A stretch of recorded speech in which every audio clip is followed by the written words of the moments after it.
Hey everyone, welcome to another session of the Hormone Optimization Masterclass here at Rebel Health. I'm your host, Michael, and I am joined today by my friend and favorite pediatrician, Dr. Elisa Song. Dr. Song, thank you for being here. Thanks so much. This is such an important topic, and I'm really honored to be part of your masterclass. Yeah, it is, and it's the only one we've got that's focused predominantly on kids.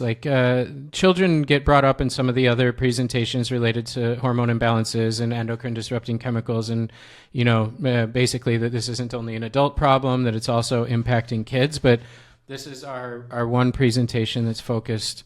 The men get one, and the kids get one, and the women get about 12. But this is and I always enjoy your presentations. You always have so much actionable steps people can take, and it's always encouraging and optimistic about what people can do for their kids to give them the best shot in this kind of landmine-filled world we've created for them. And so before we get started, I'm going to give a little introduction for anybody who doesn't know about your work. Dr. Song is a MD, Stanford, NYU, UCSF, trained integrative pediatrician, pediatric functional medicine expert, and mom to two thriving children, and she's on a mission to revolutionize the future of children's health. She is the best-selling author of the Healthy Kids, Happy Kids, and Integrative Pediatrician's Guide to Whole Child Resilience book, which is fantastic. She created Healthy Happy Kids, which is healthyhappykids.com, as an online holistic pediatric resource to help practitioners and parents bridge the gap between conventional and integrative pediatrics with an evidence-based, pediatrician-backed, mom-approved approach.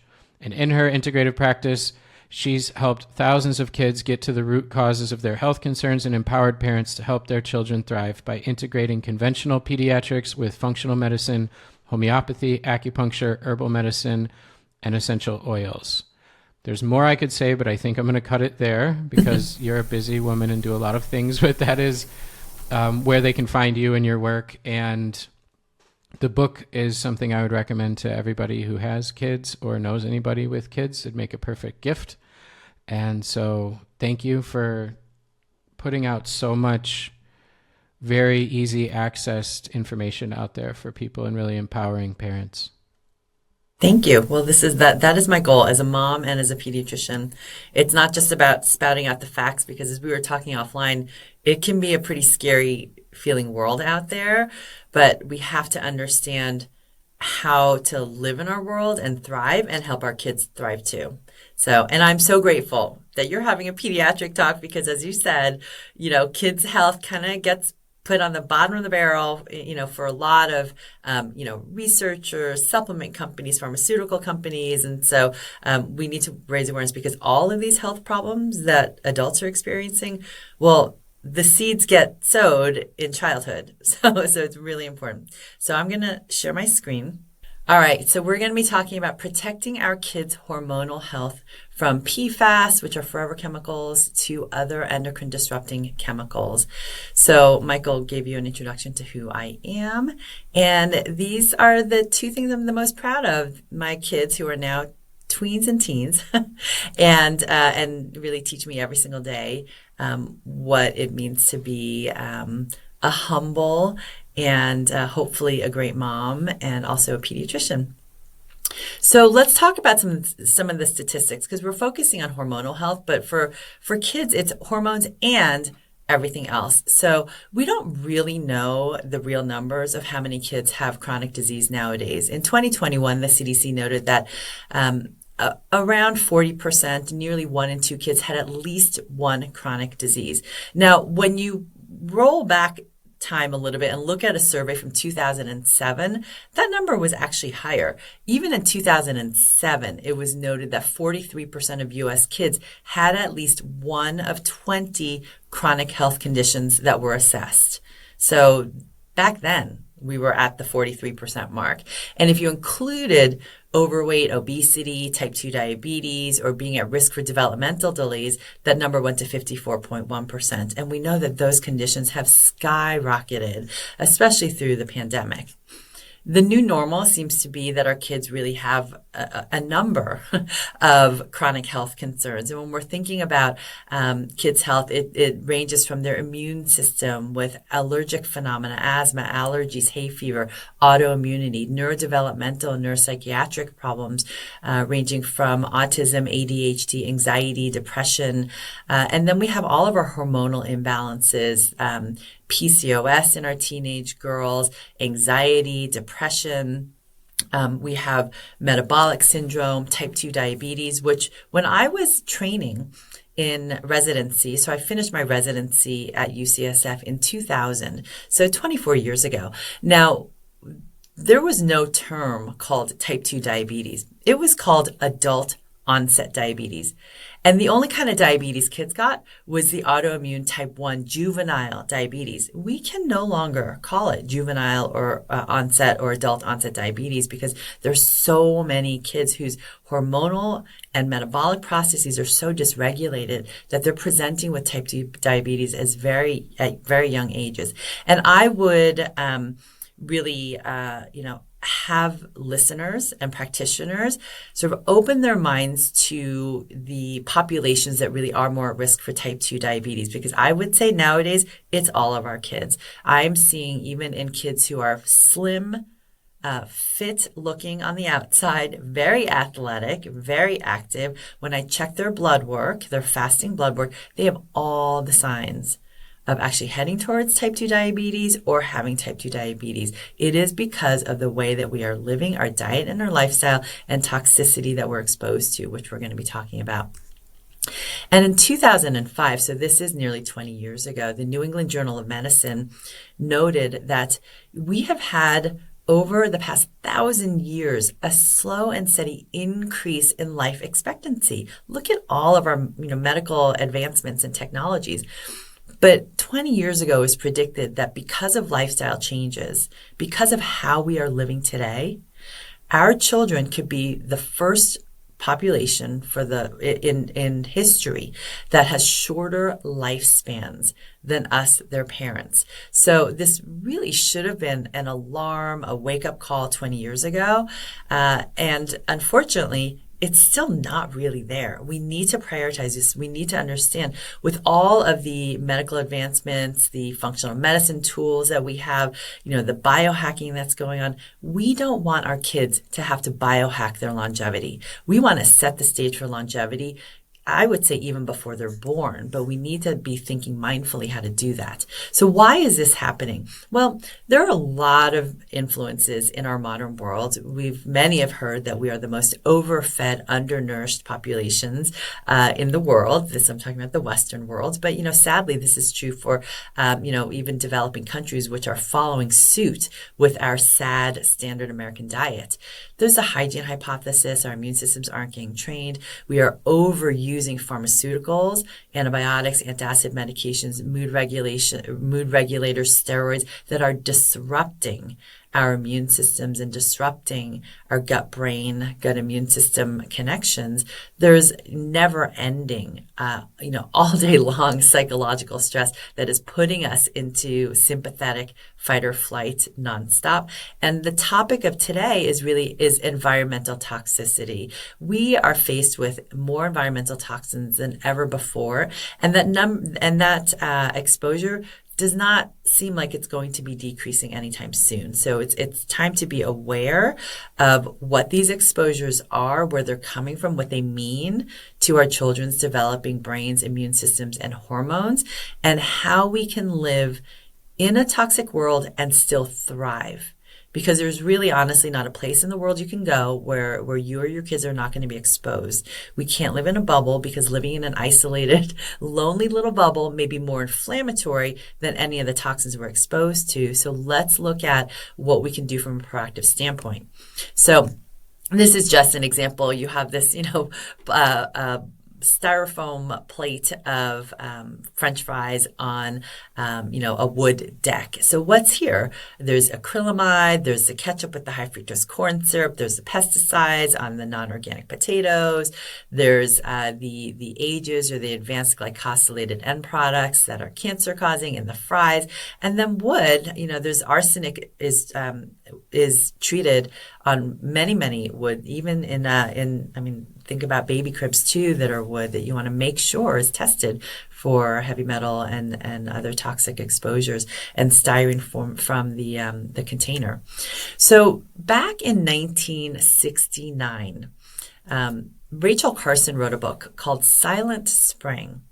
And it's a book that really is worth picking up and having a read, because her alarm cry back in the early 60s was really something that we should have paid attention to then, and is absolutely critical that we pay attention to now. So she noted in her book that for the first time in the history of the world, every human being is now subjected to contact with dangerous chemicals from the moment of conception until death. In the less than 2 decades of their use, the synthetic pesticides have been so thoroughly distributed throughout the animate and inanimate world that they occur virtually everywhere. Now, back in the 1960s, the concern was mostly about these synthetic pesticides. There really was not a lot of information or education on these forever chemicals, these microplastics, all of these more, quote, modern toxins that are now facing us, in addition to all of the toxins that were around before. So we have in 1962, Silent Spring. Well, we didn't wake up enough then. Then in 2003, this is such an amazing book, Dr. Doris Rapp, who was really one of the pioneering pediatricians in, I would say, in kids' functional medicine, long before it was really called that, wrote Our Toxic World, a wake-up call, chemicals damage your body, brain, behavior, and sex. And then in 2009, this is I would say a more recent book, but still quite a while ago, Slow Death by Rubber Duck, The Secret Danger of Everyday Things. Now, again, these should have been wake-up calls. Even 2009, that's 15 years ago. So we need to continue to raise awareness, which is why I'm so grateful for Michael and hosting masterclasses like these. The Body Burden was a study commissioned by the Environmental Working Group in 2004 and looked at pesticides, chemical pollutants, environmental toxicants found in human umbilical cord blood, and found that there were at least 287 environmental toxicants that were found in human umbilical cord blood. 287. And of these, 180 were known to cause cancer in humans or animals. 217 were known to be toxic to the brain and nervous system, known to cause birth defects in animals, cause lung and breathing problems. The vast majority, 263, were known to harm the male and reproductive systems. Now, what's really striking is that many of the chemicals that were found in cord blood at that time had been banned since the 1970s, and we're still finding them in our mothers, in our babies. This was a study in 2006 that looked at babies in a hospital setting and found that nearly all of the babies tested for PFOA, which is a forever chemical. And when they looked at another study that looked at the cord blood found that cord blood had triclosan, flame retardants, detergents, and plasticizers. Now, what was really alarming for me in the study was that triclosan was found to be higher in cord blood than maternal blood. So we know that mothers have a certain level of toxic burden that they bring into their pregnancies, and there's just no way around it, right? But this makes it even more important when you can, with knowledge, even during your preconception, 6 months, 9 months, a year before trying to get pregnant and conceive, work with a practitioner who can help assess what your toxic burden is and lower it safely, because we can't detoxify while we're pregnant or while we're nursing. So the opportunity is really before you even conceive. Now, as you're listening, if you've had your baby and you think to yourself, oh my gosh, I didn't know this. I didn't know that all of these toxins could be passed through the cord blood or through my breast milk. It's not too late. We can help really lower your child's toxic burden. It's just now being aware that we all have a toxic burden, and we all need to then live a life that helps promote detoxification every single day. Now, I mentioned toxins found in breast milk.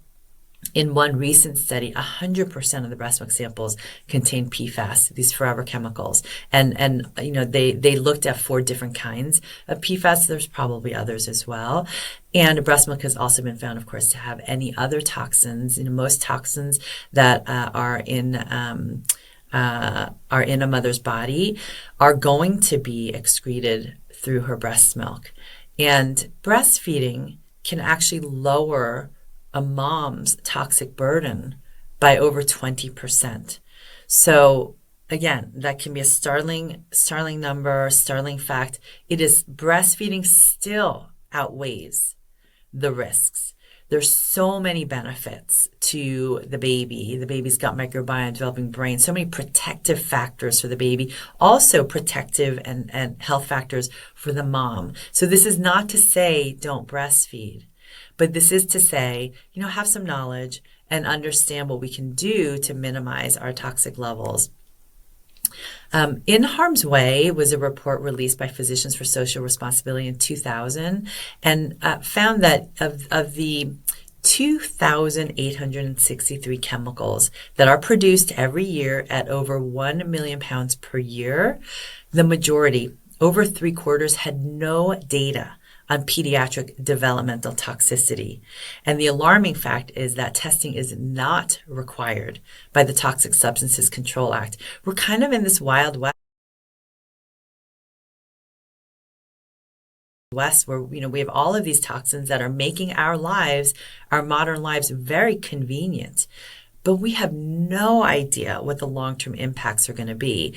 We don't want to wait till the studies come out. We know that there are impacts, and I'll discuss some of those shortly. So the time to act is now. We also know that toxins don't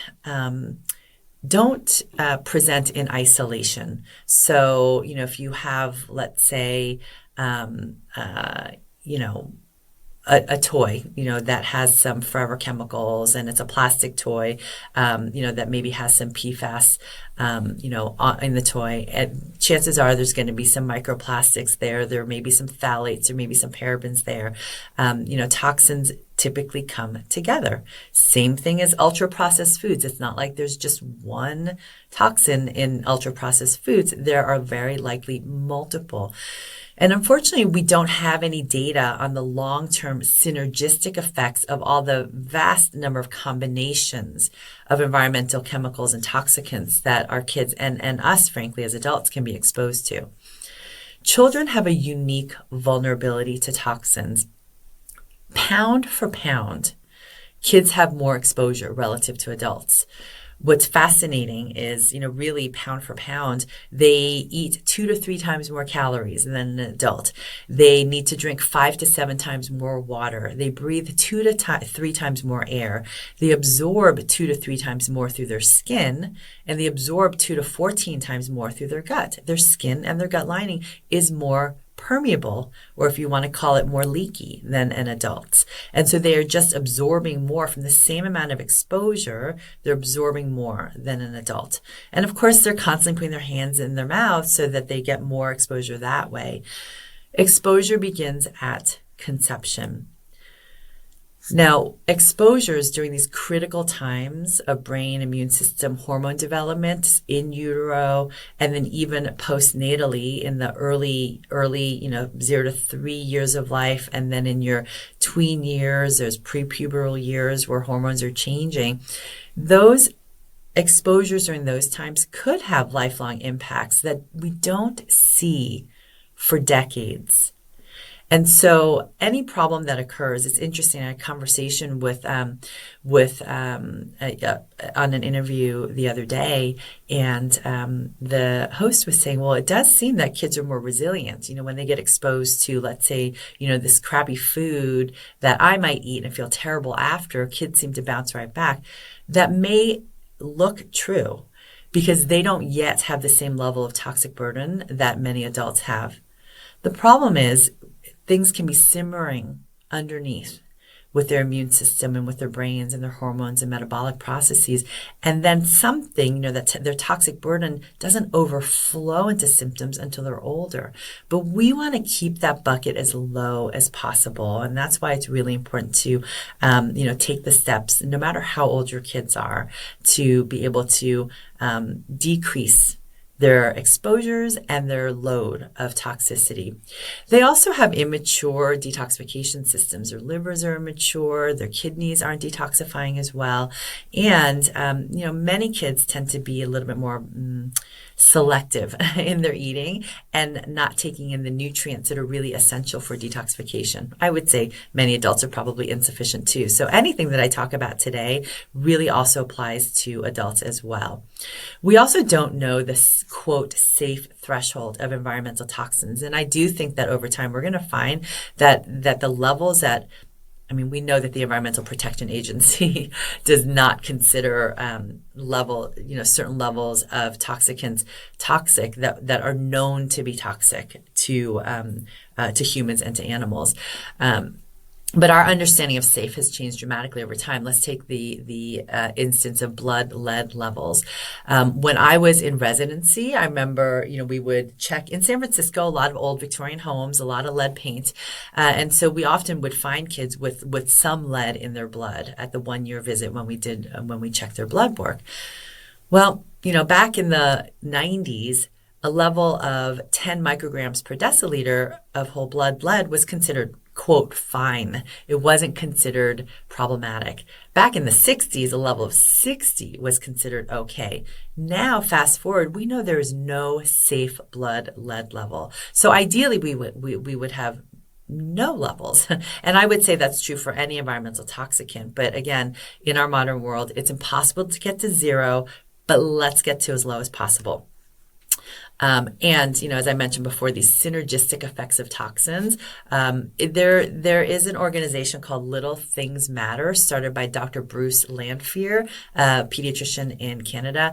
And he has amazing videos to really help parents and practitioners understand, the impact of our children's body burden of chemical pollutants. So this is I guess it's called a chart, a chart I made up to try to synthesize what we know about these endocrine disruptors. And, I'm focusing on forever chemicals, these PFASs, that's why that's in the orange. But these known endocrine disruptors, these hormone disruptors, there's bisphenol A and all of its variants, there's phthalates, parabens and all of its variants, and all the different kinds of PFASs, per and polyfluoroalkyl substances. Well, this is what we know in the literature on the impacts on children specifically. All of these, we're going to discuss shortly, can impact the kids' microbiomes and cause gut dysbiosis. Many impact blood sugar regulation, increased weight gain, tendency to metabolic syndrome, type 2 diabetes, and type 1 diabetes. Altered thyroid response, PCOS in girls, infertility in boys and girls, carcinogenic potential. And so you can increase risk for food and environmental allergies and eczema and asthma, which are significantly on the rise. Behavioral problems with anxious, shy behavior in girls, hyperactivity in boys. In boys, we have altered testosterone production. In girls, we have, with delayed puberty, we often see in boys. In girls, we see early puberty because many of these mimic estrogen production. And this is also a list of where some of these are commonly found.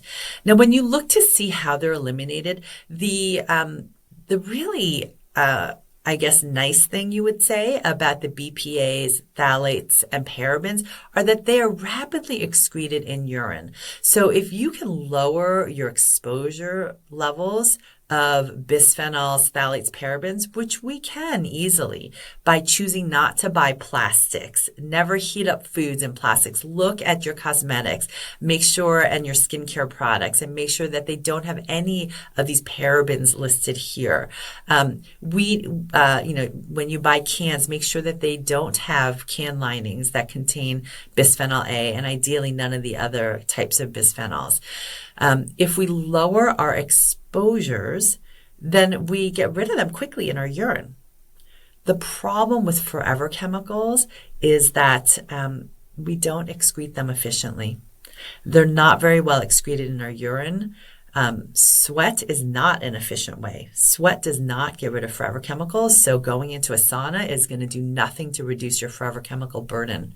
What's fascinating is that menstrual blood. So we actually can excrete some of our forever chemicals through blood. And so, perhaps is that maybe a protective factor for some of our girls and some of our women.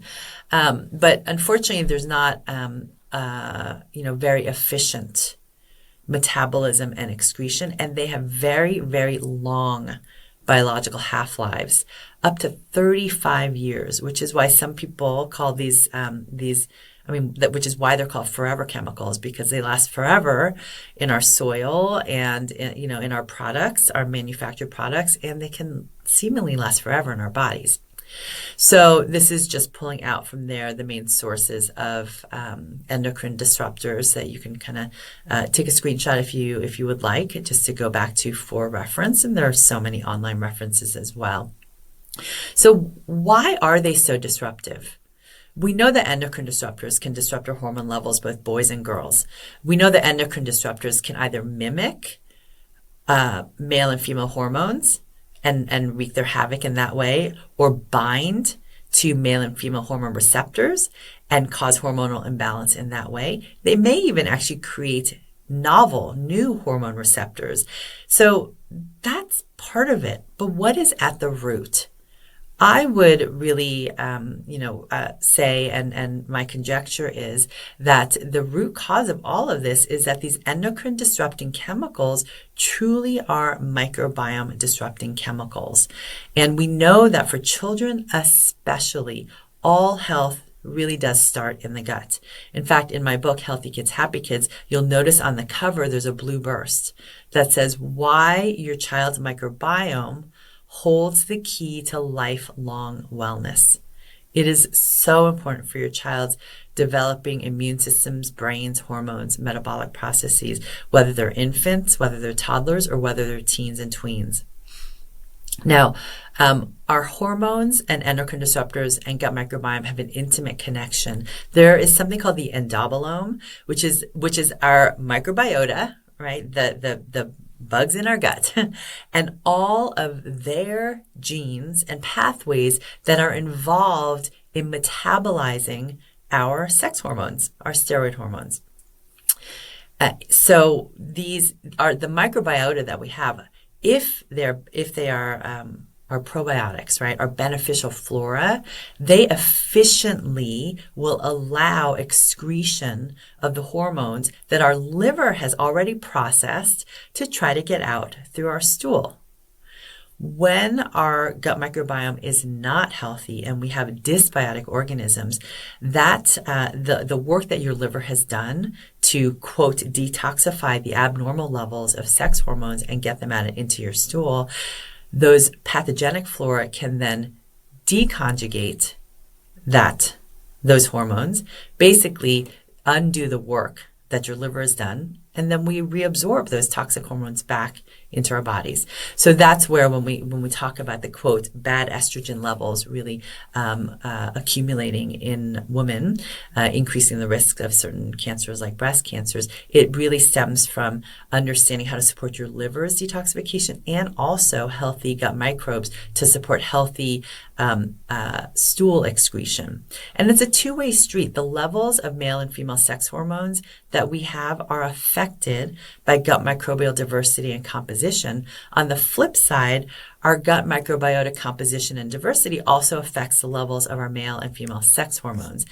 It is a two-way street, as I mentioned. Endocrine disruptors can in turn affect your microbial diversity and function, literally directly trigger gut dysbiosis or abnormal balance of beneficial and pathogenic flora in your gut microbiome, and increase intestinal permeability or leaky gut. And then gut dysbiosis can also then further metabolize these endocrine disruptors that caused the disruption in the first place into more toxic compounds that get absorbed and wreak their havoc on our bodies and your children's bodies. So it's hard to know what comes first. Is it that your child's gut microbiome is disrupted and that leads to more endocrine disrupting chemical absorption, which then leads to more gut dysbiosis and leaky gut, which further compounds the situation, or did the endocrine disruptors come first? It doesn't matter. When we're looking at endocrine disruptors and toxicity, we need to look at both. We need to look at the toxic burden and also look at what's going on with your child's gut microbiome. Now, we know that endocrine disruptors can affect our and our children's gut microbiomes significantly. Forever chemicals, phthalates, parabens, triclosan, any number of endocrine disruptors, even heavy metals, which are considered endocrine disruptors, have been found to significantly increase the numbers of pathogenic bacteria in your gut and decrease the levels of beneficial bacteria.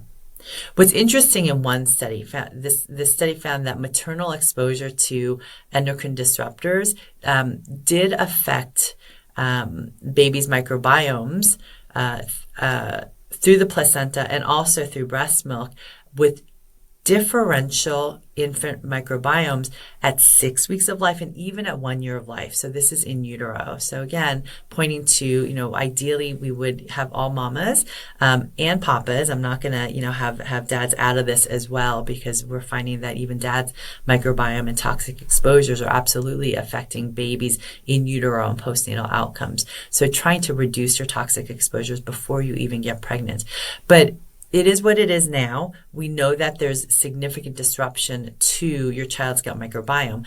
And many of these endocrine disruptors, in fact, that one article that discusses the endobolome, the researchers really are calling for endocrine disruptors to be called microbiome disrupting chemicals, to shift our focus on just the impact to our hormones, because we know that endocrine disruptors have effects way beyond our hormones. Go back to that graph that I made. I mean, there's not just hormonal impacts, there's neurodevelopmental impacts, there's immune impacts, all of the epigenetic changes. And Dr. Alessio Fasano is a gastroenterologist in Boston who is credited with saying that the gut microbiome is not like Las Vegas. What happens in the microbiome does not stay in the microbiome. We know that especially for children, that any disruption to the gut microbiome can have significant impacts on their developing immune system connections, with increased risks for allergy,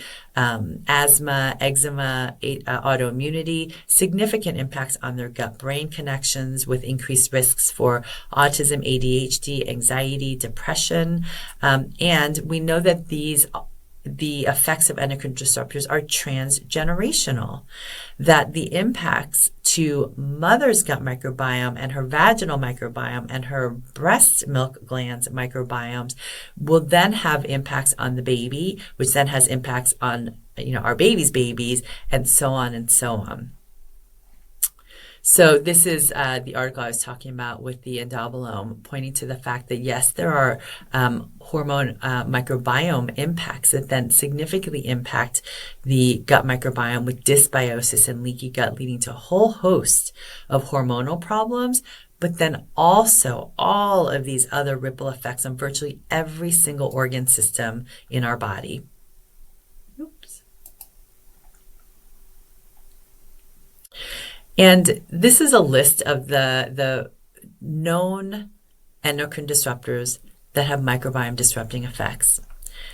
We have our pesticides, our glyphosate, our bisphenols, phthalates, heavy metals I mentioned, triclosan, parabens, PBDEs, and our forever chemicals. And when we think about what our kids are exposed to, that really disrupt their microbiome from birth, it's not just endocrine disrupting chemicals.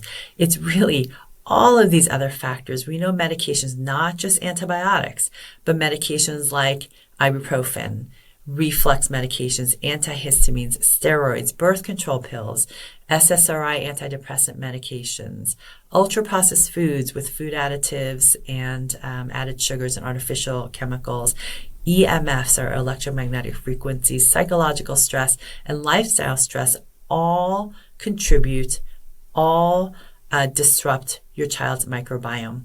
And they're what I called our modern microbiome mischief makers. And when we look at these, how many of these are our kids and teens exposed to? How many are we exposed to as adults? So wherever we can, when we take a look at this, let's take a look at where we can impact. Well, we can reduce our load of environmental toxicants. Sometimes medications are necessary, but if we're on microbiome disrupting medications, we need to be aware of that and support our gut microbiome.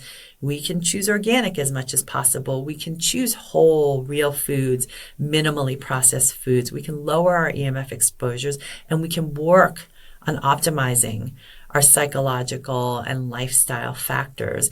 So many of these. So bottom line, we can impact. We can actually do something about these. And so that's the message I want to give to our kids. So, but it can seem kind of hopeless. When these toxins are everywhere, what are the concrete steps that we can do? Because it's one thing to say, sure, we can lower these and sure, we can reduce our toxic burden, but what are the concrete steps? We need to make these actionable, doable, and practical. They have to be a part of our everyday lives. And my question, and I really do believe, that microbiome resilience is the key to thriving in our toxin-filled world.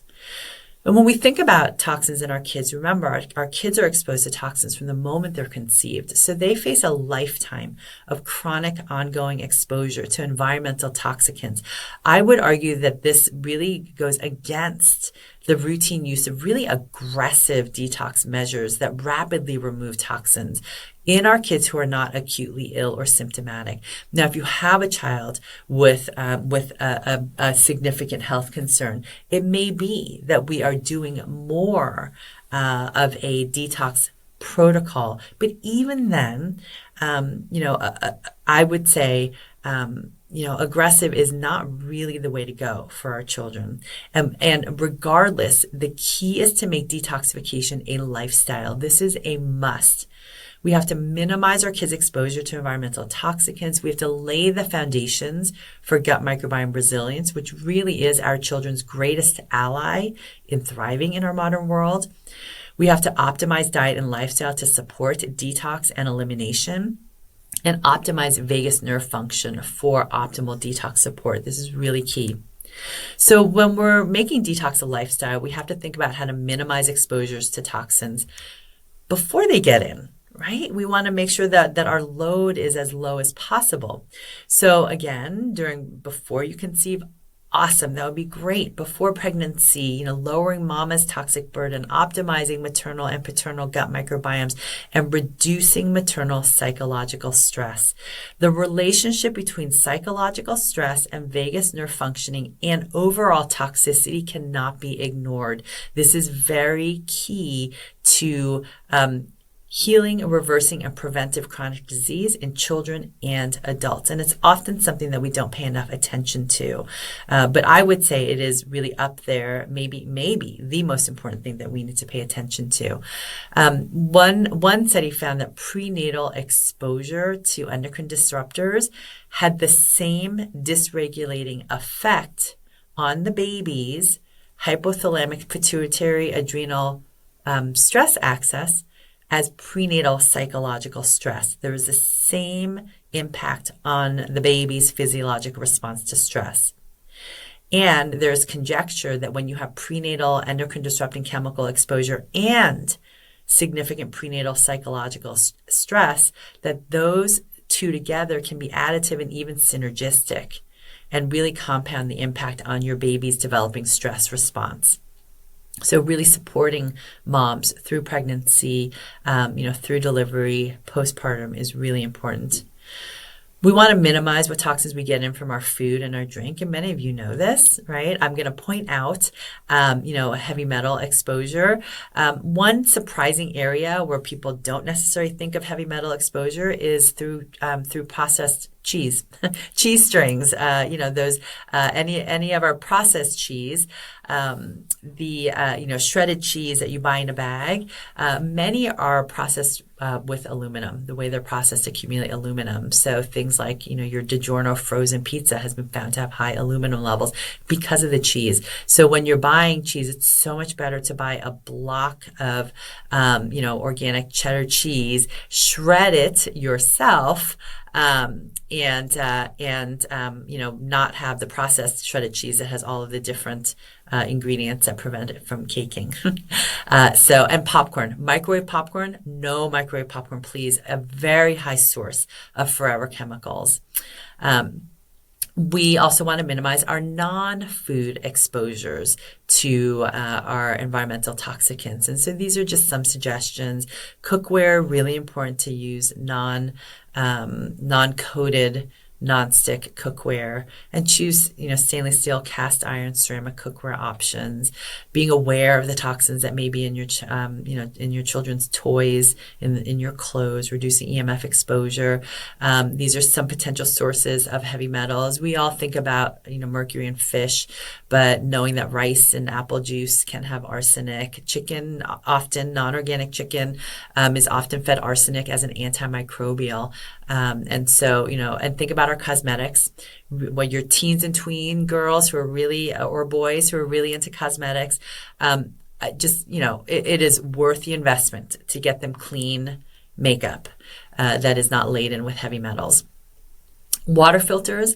I know, Michael talks a lot about water filters. And so there's there have been a couple of water filters that have been identified by the Environmental Working Group that can remove forever chemicals. And because water is a huge source of not just forever chemicals, but other environmental pollutants. So, doing your research on what kind of water filter you may want to use for your home.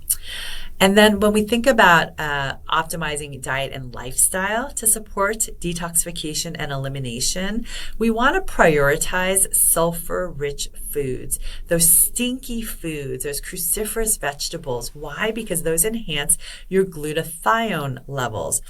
Glutathione is our master antioxidant, which is really important for detoxifying just about anything. One study did show that in garden soil that was contaminated with forever chemicals, that these floret vegetables like cauliflower and broccoli did take in more forever chemicals than other garden vegetables. This is not to say do not buy and eat floret vegetables, because they're so important for detoxification and so healthy for your immune system. It's just to really understand, we want to try to, work with our local farmers and, of course, really have sustainable regenerative farming practices so that our soil is not contaminated. That is why so much of our food now is just naturally contaminated by the uptake of heavy metals and environmental toxins through their roots in the soil and the water that is nurturing them. Epsom salt baths are a great way to increase your glutathione levels. Epsom salts are magnesium sulfate. The magnesium is calming and relaxing, and then the sulfate is going to improve glutathione levels. And then supplements. I do, will incorporate supplements as needed. Glutathione is a supplement that I use. I use liposomal glutathione or cetria glutathione. These are forms of glutathione that are more easily absorbed. Methylation support is really important for our hormones and for our detoxification processes. These include methylfolate, methyl B12, choline.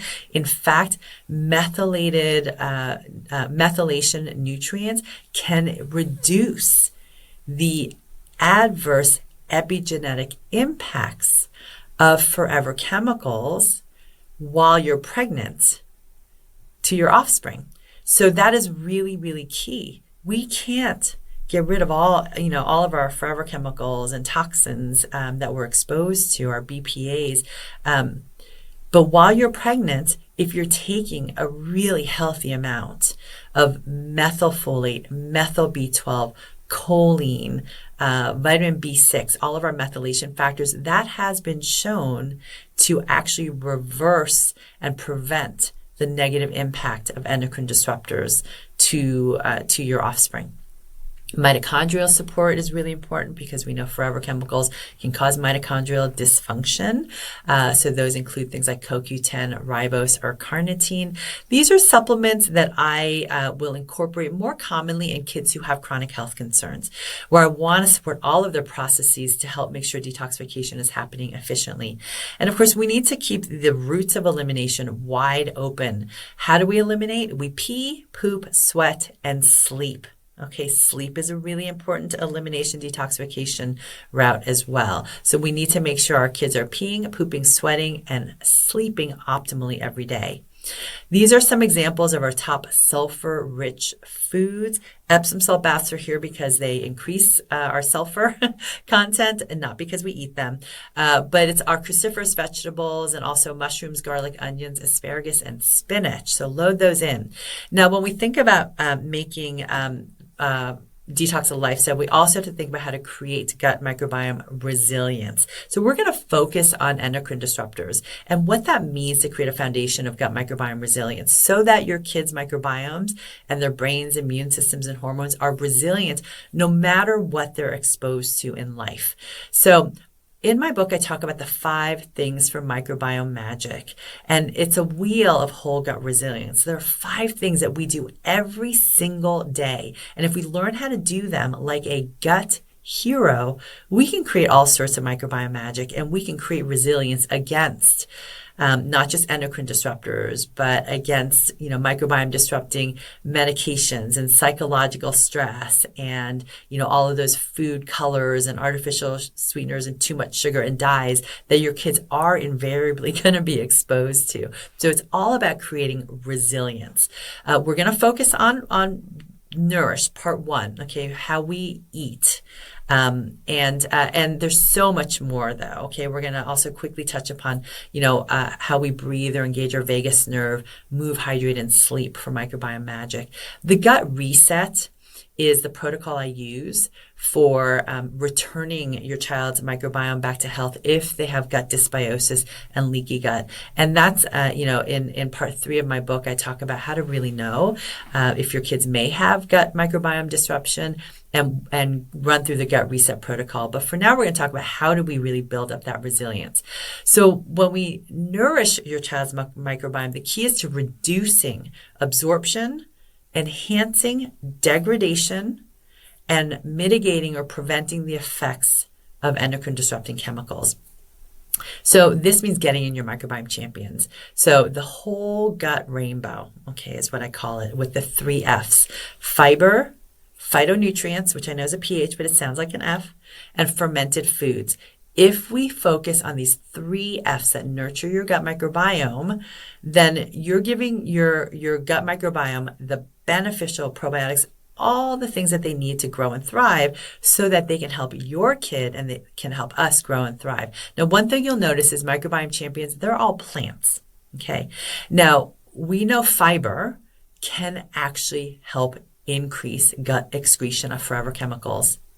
In fact, for every, quartile increase in fiber consumption, there was a significant decrease in the levels of PFOA, PFOS, and PFNA. These are different kinds of forever chemicals. We also know that inulin to mice, this was an animal study, inulin fed to mice, and pectin, these are prebiotics that feed, and they're prebiotic fibers that feed your gut microbiome. Well, these were found to lower significantly serum, so blood, forever chemical levels, and also reduce the forever chemical accumulation in the liver. Now, we do have a fiber gap worldwide. In the US, only 5% of people meet the recommended fiber intake. So we have to mindfully get in fiber at every single meal. Now, the truth is, the more ultra-processed foods you eat, the lower the fiber intake there's going to be in those foods. So again, going back to those, whole, minimally processed foods. This here is a table of the recommended daily fiber intake for kids and for adults by sex. And it seems like it shouldn't be that hard to do. When we see that the Tanzania's Hadza people, which have some of the world's richest gut microbial diversity, they average about 100 to 150 grams of daily fiber. So getting in as a kid, 25 grams of daily fiber shouldn't be that hard. But the Tanzania's Hadza people don't eat any processed foods. So we want to really make it concrete and say, look at all of these foods that are filled with fiber. And don't forget your tan brown foods. This is a rainbow of fiber, the colors of fiber. But our seeds, nuts, legumes, whole grains are all really, really rich in fiber and pack the biggest fiber punch per bite. So when you're having, your oatmeal in the morning, that's awesome. Oatmeal is going to be high in fiber, but why not sprinkle some sunflower seeds and some sliced almonds to make it even more fiber filled, and throw in some raspberries, which are really high in fiber. Make it really concrete. I give parents this handout too, and this table is actually in my book as well, just to give examples. In fact, there's a much more expanded table of the fiber content in foods. So people know, wow, a cup of raspberries. My kids could actually down 2 cups of raspberries easy in one sitting. And 1 cup of raspberries actually has 9 grams of fiber. What's interesting is cooked carrots have more fiber than raw carrots. Brown rice has more fiber than white rice because white rice is more processed, right? The brown outer part of the rice is what has the protein, the fiber, and all those awesome nutrients. This study in teens found that teens who ate higher amounts of fruit and fiber had lower levels of forever chemicals. And also, there was a relationship between inverse, so an opposite relationship. The higher the levels of folate, where's folate from? Folate is from your green leafy vegetables and other vegetables. So the higher the folate level, the lower your forever chemical levels, significantly lower. And phytonutrients, these are all the different colors that foods can come in. Each color has a different benefit. And these phytonutrients, also called polyphenols, can also have a protective effect against the endocrine disrupting effects of all of your environmental chemicals. These are just some environmental toxicants here, and the polyphenols that have been found to be protective. So quercetin, I love quercetin, found in the skin of red apples, purple grapes, red onions, capers, arugula. There's curcumin. There's EGCG from green tea, resveratrol from grapes. So you can get all of these from food. Genistein is from soy products. And so getting in color is really important. And fermented foods, our third microbiome champion. So fermented foods was also found to be inversely associated. The higher the higher the fermented food intake, the lower the forever chemical levels.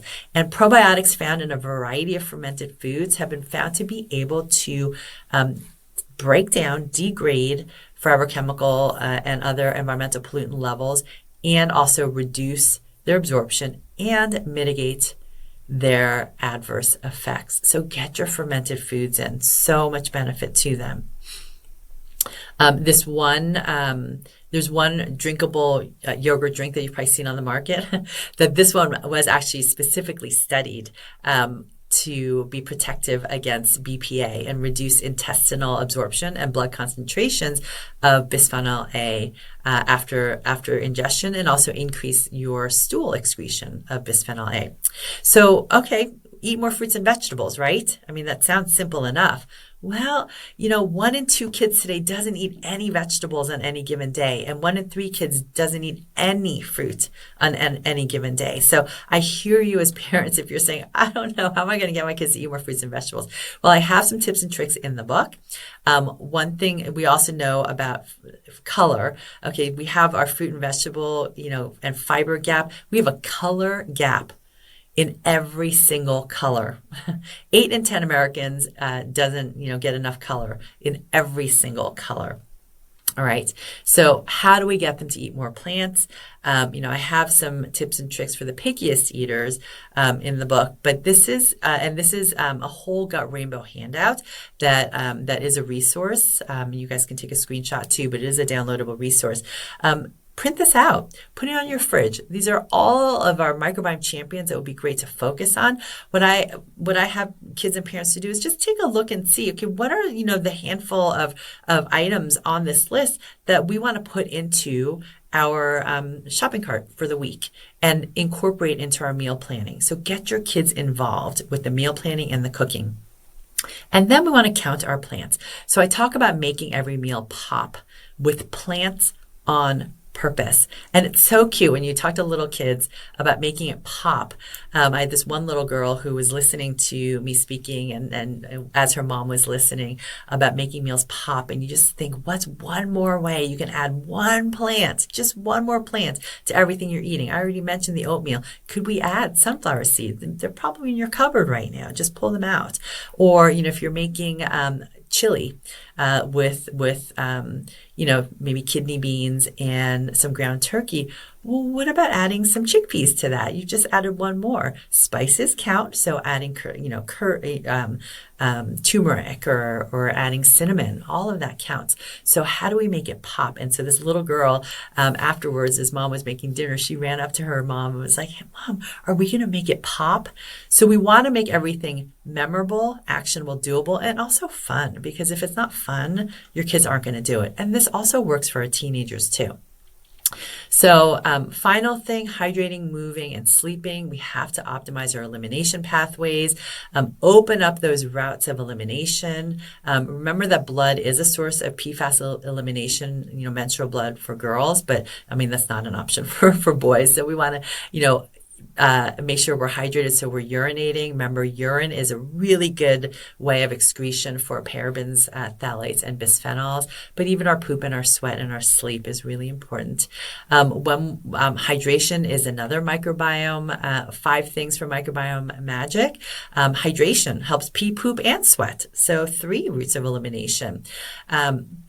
Most endocrine disruptors are eliminated in our urine. Unfortunately, not forever chemicals, but at least half of kids and probably adults don't drink enough water. What's interesting is that higher water drinkers have been found to eat more fruits and vegetables and also have different gut microbiomes than lower water drinkers. And what do you want to drink? We want to drink water. No sugar added, or you can have no sugar added coconut water. The 2 hydration packets that I like are Cure and Ultima Replenisher. There are others, but please, none of the drinks with the artificial dyes or too much sugar or artificial sweeteners. This is really important. We don't want to replace what they're drinking when we're trying to eliminate toxins with toxic drinks. And filter your water. Don't use plastics. Don't use plastic water bottles. Use a reusable stainless steel or glass water bottle. How much water should your kids drink? Well, you take their body weight in pounds, divide that in half, and that's about the number of ounces of water they should drink on a normal day. So let's say a 50-pound kiddo, they should have about maybe 25 ounces of water. If they have a 12-ounce water bottle, make it even more concrete. Tell your kids, let's fill this water bottle twice and have at least that. And just really, we want to make it concrete for our kids. Of course, if it's really sweaty, if they get really sweaty, it's super hot during the day, then they need to drink even more water. Moving. Sweat can eliminate a lot of toxins, just not forever chemicals. So we want to sweat. We want to move our bodies. And exercise actually has a benefit on our microbiome independent of diet. So even if your kids are not the most varied eaters yet, you want to keep moving in a fun way. There's so many positive benefits of exercise. Just for your whole body and brain, but especially to your microbiome. And unfortunately, though, you have to keep moving. So you want to exercise, make it a family affair. Go for a brisk walk after dinner every single night. Everything counts. And sleeping. Our environmental toxins can disrupt sleep. And then sleep disturbance also disrupts our ability to clear toxins from our brain via something called our glymphatic system. The glymphatic system is our unique brain's detoxification system that clears out toxins during our sleep. In fact, it is 10 times more active during our sleep than when we're awake. And our brain cells shrink by about 60% to get rid of toxins more efficiently. So we need sleep to heal and detox. And sleep deprivation is known also to trigger gut microbiome dysbiosis. Also, mitochondrial dysfunction, brain dysfunction. I mean, sleep and exercise are, two of the most important medicines that I can prescribe to a patient. The disruption to our gut microbiome occurs just within 48 hours of sleep deprivation. And it does take about a week of sleep recovery to restore your microbiome, which is why, when you're traveling in jet lag, it takes longer to get back to a healthier state than we often think. This is a minimum number of hours that your kids should be getting with sleep. So, really, really aiming for that. It's not just time in bed, it is time asleep. And every kiddo has different sleep needs, but this is really the minimum that we want for our kids. Support and protect sleep. Turn off the light on your screen. I mean, ideally no screens an hour or two before bedtime. Before teenagers with homework, that can be really hard, but no phones in the room. Keep the phones out of the room, and use the night shift modes for your screens. I do incorporate sleep supports as needed. In my book, I list some more supports for insomnia, night waking, sleep disturbances. But these are some of the main ones I use. Phosphatidylserine are to reduce that wired going mind at night, helps to quiet the mind, reduce excess cortisol. Melatonin can help fall asleep. Inositol can help stay asleep. I use homeopathic remedies like Coffea cruda for that wired mind and body, and Ignatia for when worries or grief are making it difficult to fall asleep. As with any of these, though, if you're needing these sleep supports, I always look for the root cause, though. When your kids are needing melatonin every night to help them fall asleep, well, guess what? Your gut microbiome makes 400 times the melatonin that your brain does. So if you're having trouble falling asleep, there's a lack of melatonin going on. You have to support the gut microbiome in order to make appropriate levels of melatonin for your child's needs. And last but not least, vagus nerve function for detox support. Now, heart rate variability is a marker of vagus nerve function, and it is one of the best predictors of current and future health. One of the things we know is that children's heart rate variabilities has been steadily decreasing over the decades. And we also know that endocrine disruptors can reduce heart rate variability. So we have all of these forces acting to lower our vagus nerve functioning, and we need to optimize our vagus nerve function in order to have optimal health for a lifetime. So what can we do? We can really work on the tools that we know that can improve heart rate variability. There's not one right or wrong heart rate variability. Many people, including myself, will track our heart rate variability. On my Oura Ring, your Apple Watch will track heart rate variability. But again, is one of the best predictors of current and future health. What's fascinating is that working on your vagus nerve and working on heart rate variability has been found to improve and increase microbiome diversity in children independent of diet. So even if, again, changing diet is one of the hardest things to do, work on exercise, work on vagus nerve. There's so many ways that we have, and many, many free ways that we have to optimize vagus nerve function. This is an essential prescription. So belly breathing or diaphragmatic breathing, practicing gratitude and loving kindness, laughing, chanting, humming, singing, gargling, EFT tapping, acupuncture, cognitive behavioral tools, of course, mindfulness and meditation. And I have a resource in my book on all of the different ways that I support vagus nerve functioning in kids. Essential oils can also improve heart rate variability. Now, in the literature, lavender and sandalwood have been shown to improve heart rate variability, but there's so many other essential oils that can reduce anxiety and promote sensations of calm, including lavender and our citrus essential oils. And then acupuncture. I teach acupressure to parents. And so you can stimulate these various points that can stimulate your vagus nerve, which is amazing. So there's an ear point called Shenmen that I love, that you can put they're crystal acupuncture seeds that you can put onto that point and just have your child massage that point. It's very calming. You can get a little electric stim device. As a practitioner, some parent, I don't know that I would have parents do that, but that can stimulate these points here. This Shenmen point on the ear, point 0, this sympathetic point, all have been found to improve heart rate variability. I do use other devices. This is an Apollo Neuro that's been found in kids to reduce their ADHD and anxiety symptoms, has been found to improve heart rate variability. There's other devices that are now in the market. In fact, there's one device out of Canada that's been approved by Health Canada to treat long COVID. And Michael and I were talking offline about a device that I've been using now as well, called the Truvega device. So I think we will see on the market now more devices that have the evidence behind them that they can improve heart rate variability. So that is my talk for today. Everyone can be a gut hero. We can create microbiome resilience for a lifetime of health for our kids and for ourselves, even in our modern world. Fantastic as always. Thank you so much. Always over-delivering. There was so much in there about endocrine disrupting chemicals and the intertwining between endocrine disrupting chemicals and the gut microbiome I find fascinating.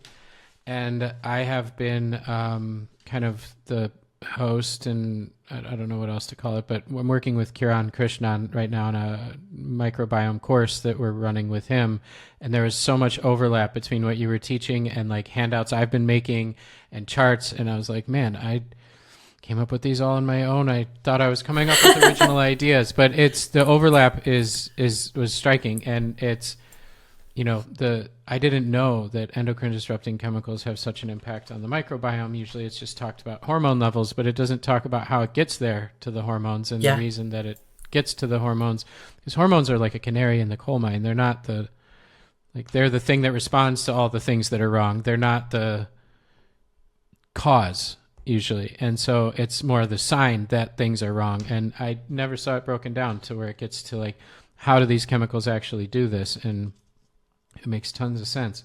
I don't have any questions. I have 4 pages of notes that look like this. This is how I take notes. I wrote some ADD notes because I have ADD, and I heard you mention that a couple times, and I was like, I got to try that thing. So, there's like little arrows and signs and chart, and so I love it. I can make sense of this later. But thank you so much, and guys, for serious, check out the book. It's like a how-to manual for kids, and if you want them to be healthy, and there's nothing that's not in there that I could ever think of, and it's so comprehensive and helpful. So thank you so much. As always, super appreciate your time and such amazing depth of content. People could watch this one over and over and over and pick out more and more things, and always over and above. So thank you so much. Well, thanks for having me, and thank you for doing this. It's so important to get the information out, and I love how dedicated you are to really bring information to people everywhere. Thanks.